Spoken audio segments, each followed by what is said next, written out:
Hello tout le monde, je reviens avec une nouvelle vidéo. Il s'agit d'une vidéo, un tour dans ma pile à lire. Alors au départ j'avais prévu de faire une partie livre papier et une partie livre numérique. Sauf que les livres numériques j'en ai pas acheté dernièrement, donc c'est les mêmes que la vidéo précédente, donc je ne vois pas l'intérêt. Et vu la taille de ma pile à lire papier, je pense qu'on en a pour un petit moment le temps de lire tous les résumés. Parce qu'il y a des suites de sagas, mais il y a aussi des nouvelles sagas, il y a des sagas, enfin bref, il y a un peu de tout. Donc c'est parti pour ce tour dans ma pile à lire, j'espère qu'il te plaira. Alors c'est pas une énorme pile à lire, mais c'est quand même important et plus important que les fois précédentes parce que j'ai acheté sans lire le mois dernier. Donc autant te dire que ce petit tour va te faire un gros tour finalement. J'ai décidé de faire un classement par ordre alphabétique du nom de famille de l'auteur, comme ça, pas de... par maison d'édition, etc. Donc c'est parti avec le premier, il s'agit du Jennifer Lamantrou, Feu dans la chair. Donc c'est un tome 3 de La chair et le feu. Tu sais que je les ai tous stockés là-haut, tu as dû le voir dans mon tour de bibliothèque, mon budget tour de l'année. Le résumé, je vais te le lire, mais il peut être spoilant, donc si tu lis la saga, passe à la suite. Après une trahison inattendue, Serah se retrouve enfermée dans une cage dorée au cœur de Dalos, à la merci du faux roi des dieux. Et rien n'aurait pu la préparer aux horreurs de la cour de Colis et à la folie de son geôlier. Pour espérer se libérer, elle devra redevenir la Serah d'autrefois, une coquille vide, faite pour tuer. Mais il faudra se montrer prudente, car rien n'est plus dangereux qu'un originel désespéré. Alors que l'élévation approche, le temps presse. La jeune femme doit à tout prix délivrer Nyktos et lui transmettre les braises de la vie avant qu'elle ne s'éteigne avec elle, déclenchant ainsi la fin des royaumes. Si leur destinée semble sur le point de leur échapper, Serah et Nyktos pourront compter sur une chose qu'ils n'avaient pas osé imaginer, une chose encore plus puissante que les parquets elles-mêmes. Je dois te dire que j'ai hâte de le lire, il est depuis un moment dans ma pile à lire depuis sa sortie, c'est juste que comme c'est une brique et qu'il est compliqué à transporter, il faudrait que je le lise sur un week-end et ces derniers temps j'avoue que le week-end je n'ai pas voulu lire. Donc voilà, ça sera un roman qu'il faut que je lise, sinon je le lirai à l'automne parce que je trouve que c'est des romances qui vont bien, enfin des romans, pas des romances, des romans qui vont bien pour l'automne. Je l'ai gardé sous blister, mais c'est un hardback avec une belle couverture et tout, mais je le garde sous blister jusqu'à sa lecture. Deuxième roman, il s'agit d'un Lorraine Asher, donc c'est le tome 4 de Dirty Air Rended qui est sorti cette année en papier, qui est sorti fin de l'année dernière en e-book. Donc c'est sur un autre couple, donc pas du tout spoiler. Star adulé de la Formule 1, San Diego Alator menait sa vie comme il pilotait à toute vitesse, jusqu'au jour où un terrible absciment le laisse amputé d'une jambe. Retiré du monde, rongé par la douleur et les regrets, il ne croit plus en rien. Alors qu'il ne souhaite plus qu'une chose, qu'on lui fiche la paix, sa famille insiste pour qu'il se reprenne en main. Chloé Carter, elle, n'a jamais eu de repère. Ballottée de foyer et en désillusion, elle n'a qu'un rêve, retrouver son père biologique. Lorsqu'un test ADN l'amène jusqu'à un petit village italien, elle est prête à tout pour découvrir la vérité, même à s'introduire dans la maison voisine pour observer l'homme qu'elle pense être son père et tomber nez à nez avec Santiago. Pour éviter les soupçons, elle conclut un marché. Elle jouerait sa petite amie pour lui donner le change et l'éloigner de sa famille, trouvant licence de l'ancien pilote, et lui l'aidera à se rapprocher de son père. Un simple arrangement jusqu'à ce que l'illusion prenne une tournure de moins en moins factice. J'ai hâte de le découvrir, il a l'air très différent des autres, donc intéressant. Lorraine Asher, je suis déjà en train de lire un roman d'elle, c'est Dreamland Billionnaire, le tome 3, j'aime beaucoup l'auteur. Donc voilà, j'ai totalement hâte de le découvrir. Ensuite, il s'agit de Envolée de Gilles Cara. Tombée encore et encore au risque de tout abandonner. Passionnée de planche à voile, Sacha se préparait à un avenir olympique. Aujourd'hui, même si son cœur veut l'y contraindre, elle n'est pas prête à renoncer à son rêve. Le retour d'Ange, le meilleur ami de son frère dont elle a toujours été amoureuse, va bouleverser toutes ses certitudes. Malgré ce qu'il s'était promis, Ange est obligé de revenir dans la petite ville qu'il a vu grandir et s'effondrer. Les souvenirs douloureux refont surface alors que les retrouvailles avec ses anciens amis sont explosifs. Entre vieilles rancœurs et non-dits, Ange va découvrir une nouvelle Sacha qui exerce sur lui une attraction irrésistible. Et si se retrouver était la meilleure façon de se relever. Il a l'air intéressant, plutôt tranquille, ça a l'air d'être une romance simplique, je pense que je le lirai quand j'aurai plusieurs jours en déplacement ou que je me déplace parce que c'est un poche, donc voilà, et c'est une romance, je pense, sans prise de tête. Ensuite, un roman de Noël, donc qui sera pour ma pilalia de l'année prochaine. Noël à la librairie des cœurs brisés d'Annie Darling. Depuis que Mattie Smith a eu le cœur brisé une veille de Noël, les fêtes riment avec tristesse. La jeune femme ne déteste rien de plus au monde que cette période de l'année, à part Tom Gray, qui l'a agacée dès l'instant où elle a ouvert son salon de thé à côté de la librairie dans laquelle il travaille. Alors quand Mattie et Tom se retrouvent contraints de partager un appartement et d'organiser les célébrations, rien ne va plus. Une librairie pleine de romans d'amour, un reine grandeur nature et un photomaton sur lui parviendront-ils à convaincre ces deux rabat-joie d'aider Noël, voire de tomber sous le charme l'un de l'autre? Romance sympathique, sans prise de net pour Noël prochain, tu verras, j'en ai un deuxième qui traîne également pour Noël. Je vais pas le lire là, je devais le lire en janvier, mais finalement je l'ai pas lu, donc je le mettrai dans la pilalia de l'année prochaine, autant anticiper. Celui-là, on l'a vu partout, il s'agit de les Yakuza, donc le tome 1, l'impératrice Daya Estrella. À 27 ans, Kuro Itake n'a plus le choix pour devenir chef de son clan, il doit prendre une épouse. Froid et implacable, il jette son dévolu sur Nikita Volko. Cette jeune héritière de la Brava russe a passé sa vie à fuir son héritage. Mais face à Kuro, elle n'a plus d'échappatoire. Pour lui, elle n'est qu'un nom, un pouvoir. Pour elle, il est la pire des prisons. Pourtant, derrière les chaînes et les menaces, une fascination s'impose. Aussi brute qu'inévitable, Kuro pensait tout contrôler, toujours avoir un coup d'avance. Toutefois, il n'avait pas prévu que cette femme bouleversait ses plans, ni les battements, jusqu'à ce qu'alors s'y maîtrisait de son cœur. Mariage arrangé, autant dire que c'est pour moi. En fait, je n'ai pas le temps de découvrir tous ces livres, mais ils me tentent énormément. Celui-là, depuis sa sortie, je m'étais dit, il faut que je le lis, il faut que je le lis, il faut que je le lis. Et en fait, je me suis jamais lancée, donc je pense que ça sera une de mes prochaines lectures, parce que c'est un qui me tente énormément dans tous les livres que j'ai à lire. Un roman récupéré de chez ma maman, il s'agit de La vie heureuse de David Fokenis. Jamais aucune époque n'avait autant été marquée par le désir de changement de vie. Nous voulons tous, à un moment de notre existence, être un autre. Simple, efficace, à voir ce que ça donne. Bon, elle a trouvé sympa, mais sans plus. Donc je l'ai récupéré quand même, parce que le résumé me rendait curieuse. C'est un petit roman, ça peut se lire très rapidement entre deux romances, donc je pense que je vais le découvrir, mais bon, je ne sais pas encore quand, je dois t'avouer. Ensuite, nous avons le colis maneuver Woman Dawn. Ces mots avaient autrefois le pouvoir d'enflammer les pages, mais une réaction virulente à l'adaptation cinématographique de son dernier roman a contraint Petra Rose à faire une pause. Aujourd'hui, dans son refus, elle tente de sauver sa carrière. C'est alors qu'il apparaît et sa présence réveille en elle une créativité qu'elle croyait éteinte depuis longtemps. Les mots de Petra reviennent et son personnage commence à ressembler à l'inspecteur Nathaniel Sainte. Cependant, le chaos qui naît de cette rencontre aura un prix. Alors il paraît que c'est un thriller romance, donc à voir ce que ça donne. En tout cas, c'est un peu à la mode les thrillers romances. Parfois j'aime bien, parfois j'ai du mal. Je commence à me lasser un peu du genre parce que on en a plein, donc voilà. À voir celui-là parce que j'aime bien Colleen Hoover, tu sais que j'aime bien plutôt sa plume. Mais c'est vrai que ces derniers romans j'étais plutôt déçue, donc je ne sais pas trop à quoi m'attendre. Voilà, il est dans ma pile à lire, il sera lu, mais pas tout de suite je pense. Le second roman de Noël, il s'agit d'un calendrier de l'Avent, donc un Noël à la cerise de Cynthia Kafka. Donc c'est une romance de l'Avent, déjà ouverte parce que ma maman l'a lu cette année, elle l'a trouvé sympa, sans plus. Après j'en ai lu deux de Sophie Jamin, un que j'ai adoré, un que j'ai moins bien aimé. Celui-là, bon bah on verra ce que ça donne. Apparemment il met du temps à démarrer, et bon du coup c'est plutôt facile de se garder un chapitre par soir. Donc à voir, en tout cas celui-là il sera lu pendant la période de Noël, obligatoirement. Ensuite, un des derniers, Elle Kennedy, il s'agit de Girl Abroad. Comme j'ai été déçue par un de ces derniers, celui-là traîne un peu dans ma pile à lire, je dois t'avouer. Lorsque Abby Blee, 19 ans, a l'opportunité d'étudier à Londres pendant un an, c'est l'occasion rêvée de s'affranchir enfin de l'emprise de son père. Rock star à la retraite qu'elle adore mais qui se montre autoritaire. Elle est prête à être libre et à se découvrir elle-même, mais avant tout à rencontrer les filles avec lesquelles elle est en colocation.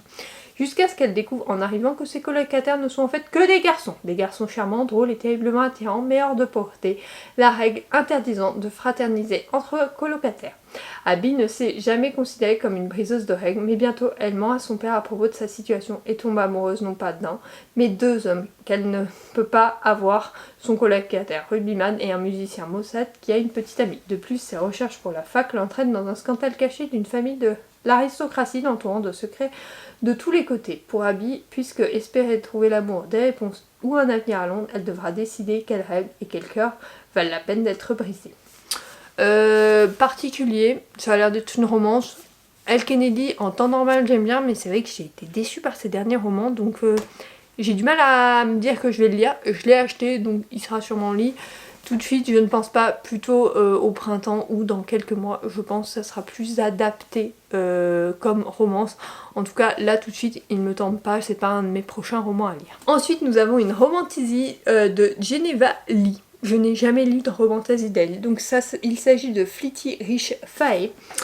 Kate Holloway connaît la règle d'or de la Nouvelle-Orléans, éviter à tout prix la puissante famille Gage. Mais quand son frère se retrouve empêtré dans leur filet, Kate n'a d'autre choix que d'affronter en personne le prince sombre et menaçant de la ville et le supplier d'épargner son frère.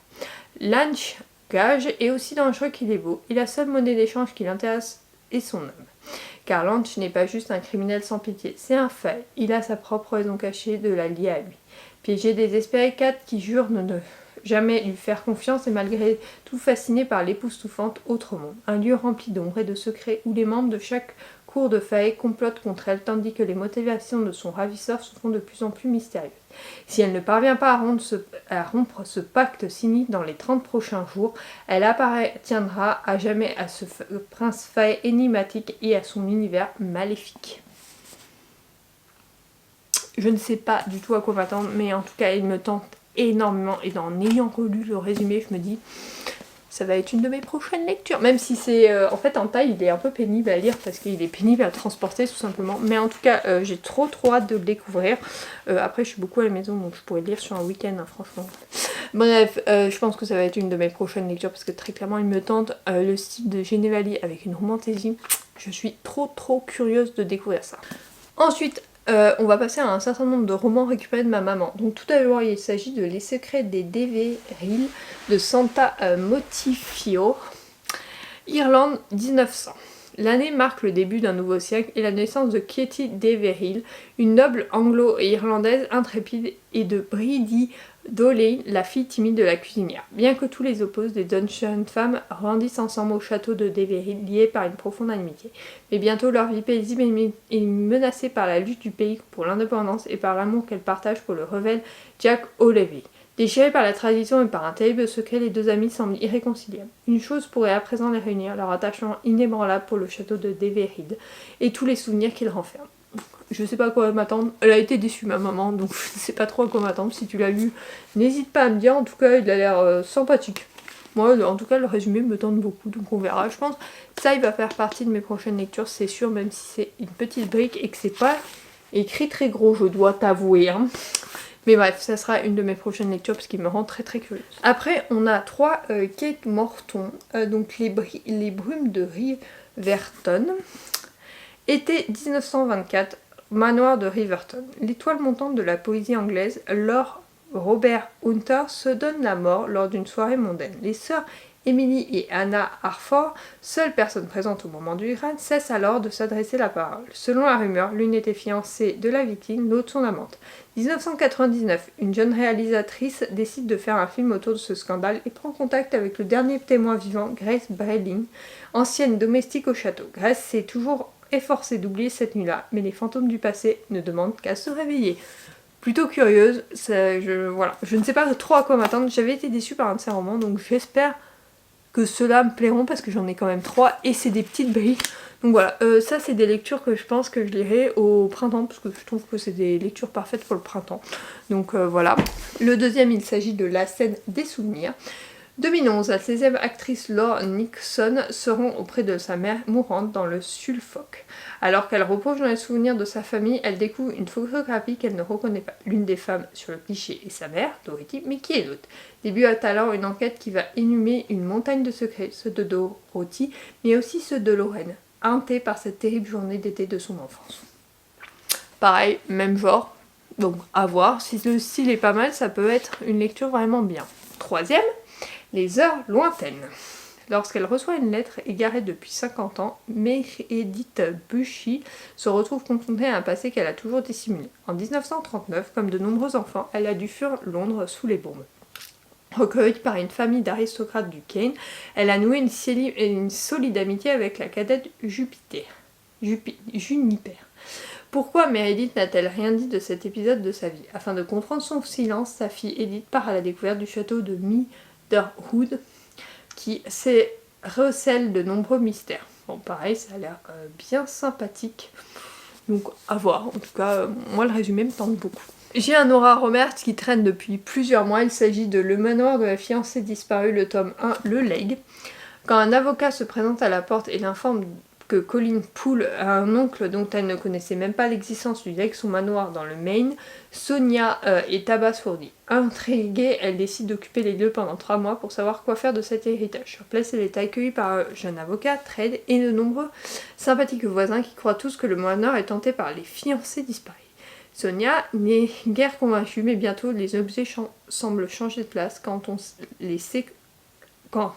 sans qu'on les ait touchés, et la musique donne l'impression de se lancer tout seul. Et que penser de ces rêves inquiétants dans lesquels Astrid, la première fiancée assassinée le jour du mariage, lui demande son aide? Alors, je ne sais pas trop à quoi m'attendre, mais Nora Roberts, j'aime bien en temps normal, donc un roman que je lirai. Pareil, je trouve que ces romans sont plutôt faits pour le printemps qu'en ce moment. Bref, à voir, en tout cas, ils me tentent pas mal. Va où le vent te berce de Sophie Talman. En intégrant une association de bénévoles à l'hôpital, Gabrielle devient berceuse de bébés. Anna, jeune médecin matrice, s'apprête à mettre au monde seul son premier enfant. Chacun de ces deux êtres blessés a son propre combat à mener. Un fait les sépare, et pourtant leur rencontre va tout changer. Et si ensemble elles apprenaient à se construire, à vaincre leur peur et à affronter leurs fantômes du passé. Les yeux couleur de pluie, entre doigts coulent de sable de bas le chaman ont révélé la justesse et l'intensité exceptionnelle de Sophie Talman pour exprimer ses sentiments. À voir, je ne sais pas trop à quoi m'attendre. Selma n'a rien dit, je l'ai piqué l'autre fois et je ne sais pas du tout ce qu'elle en a pensé. Donc à voir. J'ai un Lucinda Related, il s'agit de la belle italienne. Rosamund n'a que 11 ans lorsqu'elle pose ses yeux pour la première fois sur Roberto Rossini, un brillant ténor aussi beau que charismatique. La fillette fait alors un serment, un jour elle l'épousera. Elle ignore qu'un douloureux secret lie déjà leur destin. 6 ans plus tard, Rosanna devient une belle jeune femme débarquant à Milan. Son talent prodigieux de chanteuse lui permet d'intégrer la célèbre école de Lascar et de revoir Roberto. De Milan à New York, en passant par Londres et Paris, commence alors entre les deux artistes une passion tumultueuse et obsessionnelle, mais les mensonges du passé menacent de faire voler leur vie en éclats. Je sais pas trop à quoi m'attendre, ça a l'air très différent de ce qu'elle écrit habituellement, donc je sais pas trop. Et le dernier, il s'agit de La librairie disparue d'Evie Wood. 1921, la jeune Opalie fuit Londres et le mariage arrangé qu'on veut lui imposer. Passionnée depuis toujours par la littérature, elle se réfugie à Dublin, où elle transforme une vieille boutique en librairie spécialisée dans les textes anciens. Des années plus tard, le chemin de Martha, qui tente de refaire sa vie après avoir échappé à un mari violent, croise celui de Henry, un étudiant à la recherche d'une librairie disparue. Intriguée, Martha décide d'aider cet homme étrange à découvrir ce qui est arrivé à la propriétaire des lieux, Opalie. Entre les branches des arbres qui s'obstiment à pousser dans les sous-sols, des pages qui chutent et des livres qui apparaissent sur les étagères sans personne les ait posés, et la librairie disparue recèle des mystères et des merveilles. Je ne sais pas non plus à quoi m'attendre, c'est maman qui me l'a offert pour mes 30 ans. Donc à voir, en tout cas, il a l'air sympathique et surtout il y avait une petite note, le livre à offrir aux amoureux des livres. Donc à voir. J'espère que cette vidéo t'aura plu, en tout cas là t'as fait le tour de ma pile à lire papier, sachant que ma pile à lire électronique, sûrement je t'en ferai un autre tour de pile à lire plus vers l'été, parce qu'en fait c'est des livres que je découvrirai sûrement cet été, notamment quand je pars en vacances, donc vers juin ou juillet tu auras un tour de ma pile à lire. Ceux-là c'est les romans que je vais découvrir dans les prochaines semaines et tout ça, même s'il y en a qui me tentent un peu moins, ceux de Noël évidemment en fin d'année, mais bon, tu risques d'en revoir certains, mais il y en a beaucoup qui vont tourner et évoluer. J'espère en tout cas que cette vidéo t'aura plu, j'ai toujours un plaisir à la tourner. Sur ce, je t'embrasse et je te dis à mardi prochain pour un nouveau Wiki Vlog et à vendredi pour une nouvelle vidéo. Bye!